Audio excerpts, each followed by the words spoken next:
Saludos chicos y bienvenidos a este nuevo capítulo de El Preservador.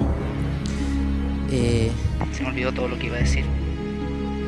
Y este capítulo va a ser un capítulo, podríamos decir que es un nivel 3 en el canonímetro, un nivel Kate Lockwell, porque en realidad es un capítulo de análisis, un capítulo de opinión. Por eso que volví a salir. Siento que cuando salgo reflexiono más. Y es un capítulo parecido a lo que hice con Talandar y cómo puede ser una posible referencia a la transexualidad. Bueno, en este caso voy a analizar el relato Un pueblo, un propósito. Recordemos que 3 relatos salieron para el aniversario número 10 de StarCraft 2. Uno Zerg, uno Protoss y uno Terran. Los 3, bueno, voy a dejar el link abajo de los 3 para que lo puedan leer. Los 3 los leí, los 3 son bastante buenos, pero el relato Protoss, que es Un pueblo, un propósito, me pareció extremadamente interesante porque además de tratar con personajes, aborda muchos temas. De hecho, da para una novela porque aborda muchos temas interesantes, pero en pinceladas muy finas. Es como que le faltó un poco desarrollar cada uno de los temas porque eran muy, muy interesantes. No haré un resumen del relato. Si quieren leerlo, vayan al link, o si ya lo leyeron, mucho mejor, pero les recomiendo de que lo hayan leído antes de ver este capítulo. Voy a ir directamente al análisis, pero voy a analizar cosas en concreto y las voy a decir así nomás, así que alerta de spoiler. De los muchos temas que trata Un pueblo, un propósito, hay ciertos que son muy muy significativos. Por ejemplo, trabaja la política, trabaja la discriminación, trabaja los derechos de autor, trabaja problemas sociales, trabaja temas de propósito también, propósitos personales, pero lo que más recalca y hace hincapié en la historia es sobre los problemas de salud mental y cómo son un tabú. Y tal como lo decía en mi otro capítulo sobre cómo la ciencia ficción refleja los problemas del mundo real, encuentro que es súper acertado el tema, tratarlo. Ya, partiendo por la política, Artanis queda bastante mal parado, lo hacen parecer un político inepto, y es que en verdad lo es, más o menos. Artanis es un buen guerrero, es un buen estratega, tiene ciertas características y habilidades sociales, pero respecto a comandar un ejército, a comandar guerreros, a comunicarse con sus guerreros. Pero en este tiempo de paz, cuando tiene que ser un jerarca civil, sus habilidades sociales son bastante malas. Esto está de acuerdo al personaje, ya lo hemos visto, por ejemplo, en el relato Los hijos del vacío, en donde sus decisiones frente a relaciones públicas son bastante malas. Le cuesta como procesar esa parte y eso lo hace mucho más persona, mucho más real, más que este mítico héroe Protoss, cierto estilo Adun, que está muy idealizado. No, Artanis ya lo bajaron un poco, se sabe cuáles son sus debilidades. Y en este relato, claro, queda como un político que a nivel social, que a nivel civil, deja harto que desear. Me gusta porque es más real. Por ejemplo, Celendis también es una muy buena guerrera, una muy buena estratega, pero a nivel social también deja mucho que desear, como que los protos guerreros cuesta que se adapten, y eso lo vamos a ver en otro punto más del análisis de este relato. Y en el relato, Artanis más que nada representa al gobierno, y en esta parte hay algo dolorosamente real, sobre todo para los que vivimos en Latinoamérica, y es que tiene que haber una muerte, tiene que morir alguien para que el gobierno empiece a actuar sobre los problemas. En este caso se suicida este Protoss y está esta investigación, y Artanis trabaja bastante mal. Lo vemos en el relato, está en una reunión de 10-15 minutos y al final dice algo como, bueno, resuélvanlo ustedes, manténganme informado, y se va, o sea, ya, ok, es un suicidio y eres el jerarca y tienes que administrar todo un planeta, entonces ya, ok, pero después son 2 suicidios y se dan cuenta de que están tratando de trabajar con un Kala sintético. Entonces yo en su lugar, por ejemplo, habría hecho sesión extraordinaria del Consejo Crepuscular. ¿Qué tiene que decir Nahan? ¿Qué tiene que decir Tabrenus? ¿Qué tiene que decir Borazun sobre este problema? O sea, es un problema, pero Artanis decide hacer vista gorda sobre eso.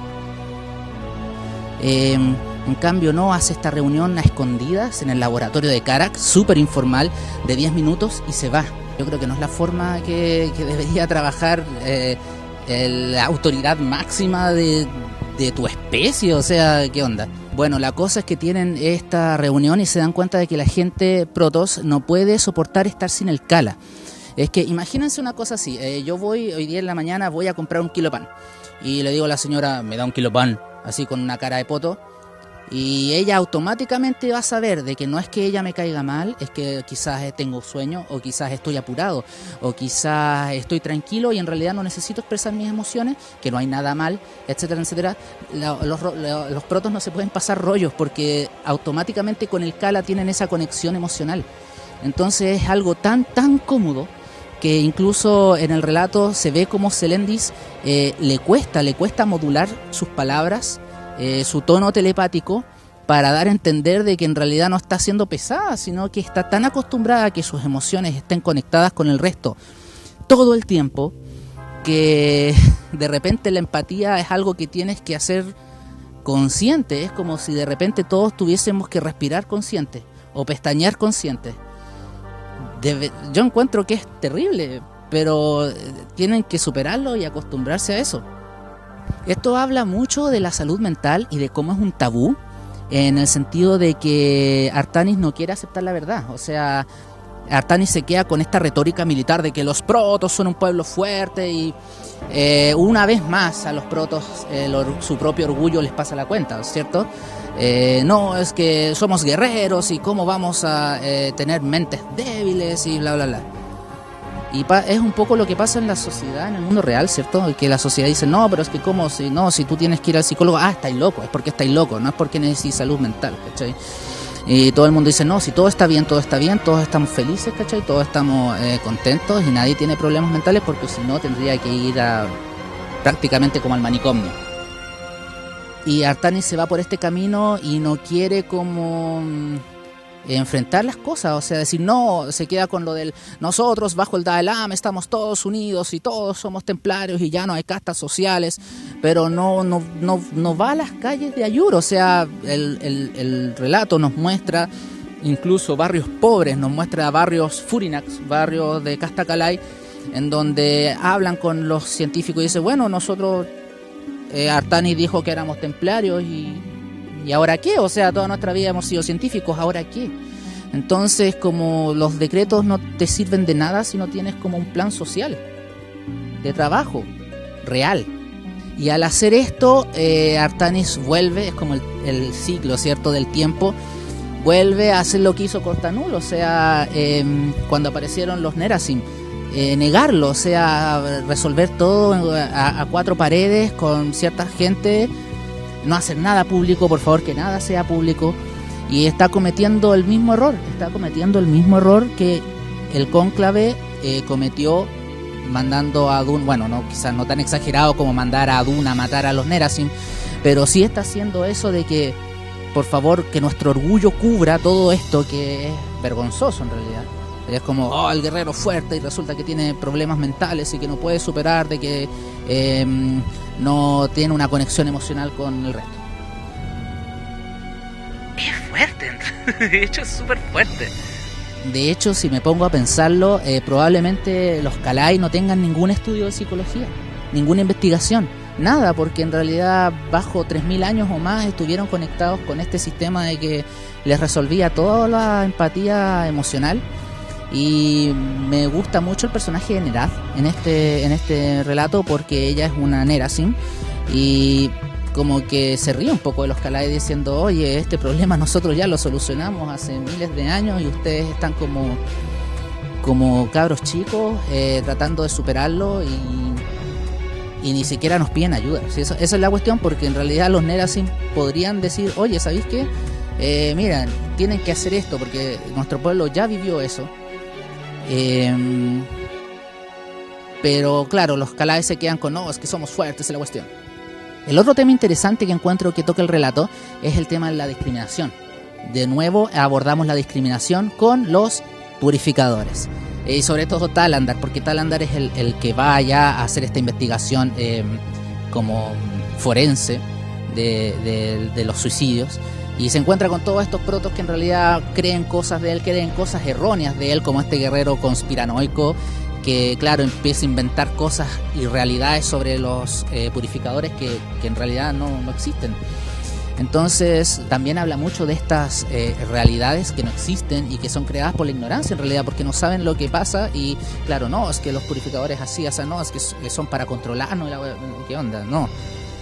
Y claro, Talandar se las tiene que aguantar todas. Y claro, es terrible de penoso, da mucha lástima eso.